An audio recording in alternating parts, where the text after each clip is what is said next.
Hello, dear students. Welcome back to English grammar classes. In today's class, we are going to start with prepositions. So, बच्चों, read the following sentences. The helicopters flies in the sky. बच्चों, helicopter कहाँ उड़ रहा है? Helicopter sky में उड़ रहा है. The owl is sitting on the tree. बच्चों, owl कहाँ बैठा है? ट्री के ऊपर बैठा है. I wash my hands before meal. मैं अपने हाथ खाना खाने से पहले धोती हूँ. D. The cat is under the table. Cat कहाँ है? टेबल के नीचे. The tree is behind the wall. Tree कहाँ है? wall के पीछे. The doll is between the girls. So बच्चों, doll कहाँ है? girls के बीच में.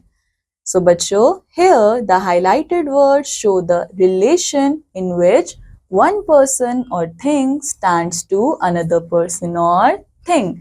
तो बच्चों, यहाँ पे जितने भी highlighted words थे, इन्होंने क्या किया?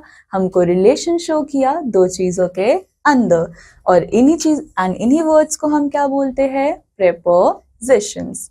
So a preposition is a word usually followed by a noun or a pronoun which shows how they are related.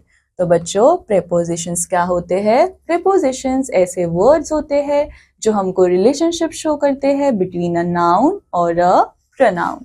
So prepositions tells us about position, place and time.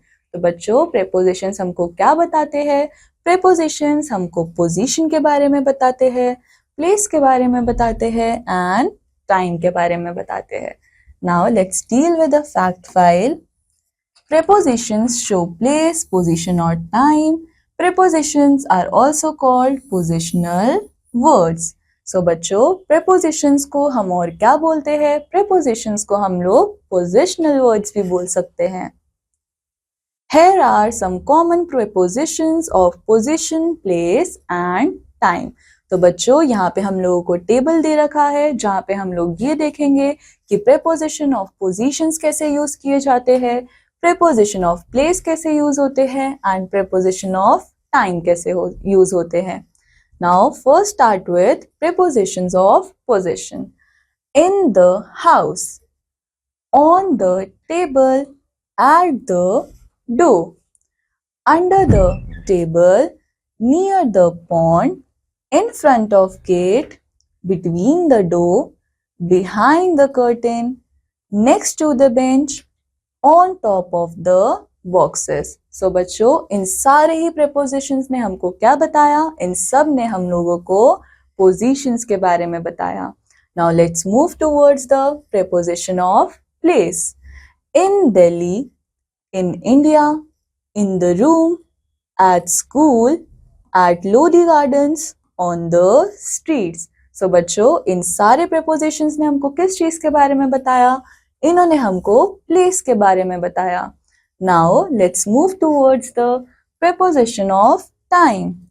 In August, in summer, in week, in 2017, on 27th October, on Sunday, on Holi, at 7 a.m, at noon. तो बच्चों, इन सारे prepositions से हमको क्या पता चला? इन सारे prepositions से हमको time के बारे में पता चला. Now, some prepositions are also shows us movement. तो बच्चों, कुछ prepositions हम लोगों को movement के बारे में भी बताते हैं. For example, up, down, in front of, over, near, into, out of, through, past, around. बच्चों, इन सारे ही prepositions ने हमको क्या चीज बताई? इन सारे ही prepositions ने हमको movement के बारे में बताया. Now let's quickly revise. A preposition is a word that shows the relationship between a noun or pronoun with other words in a sentence. So बच्चों, prepositions क्या होते हैं? जो हमको relationship बताते हैं किसी भी noun या pronoun का उनके other words in sentence के साथ. सो बच्चों, this completes our chapter. I hope आप सबको ये chapter समझ आया होगा. I'll meet you in the next chapter. Till then, take care. Bye bye.